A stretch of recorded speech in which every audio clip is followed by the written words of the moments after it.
ദൈവമല്ല കണ്ട ഇത്രയും വലിയ കണ്ണിയാണ്. ഇതിൻ്റെ അകത്ത് ഒരു ഒരു 3-4 വിരൽ ഇങ്ങനെ കയറി. ഇതാണ് ഞണ്ടിനിടുന്ന പോലെ. ഞണ്ട് കിട്ടിയേക്കണ കണ്ടോ? ഞണ്ട് കിട്ടിയേക്കണത് കണ്ടോ? സീ ക്രാബ്, നീല ഞണ്ട്. അതായത് അവിടെ ഒരു മഡിൻ്റെ കുഞ്ഞിരിപ്പുണ്ട് കണ്ടോ. പിന്നെ ഒരാളവിടെ ഒളിച്ചിരിപ്പുണ്ട് കേട്ടോ. ഒളിച്ചിരിക്കുന്ന ഒരാളെ കണ്ടോ?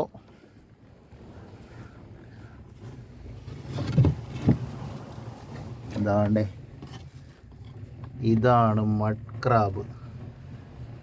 ഇതും പുലിയാണ്. 1 കിലോ ഒരു കിലോൻ്റെ ഒരെണ്ണം കിട്ടിക്കഴിഞ്ഞാൽ 3000 രൂപ കിട്ടും. ഇതൊന്നും അത്രയും പൈസ കിട്ടില്ല കേട്ടോ, കൗണ്ട് വേണം. 850 ഗ്രാമാണ് കൗണ്ട്. ഇതൊരെണ്ണം കിട്ടിക്കഴിഞ്ഞാൽ അന്ന് പണിക്ക് പോകുന്ന ആൾക്കാർ ഭാഗ്യവാന്മാരാണ്. കണ്ണ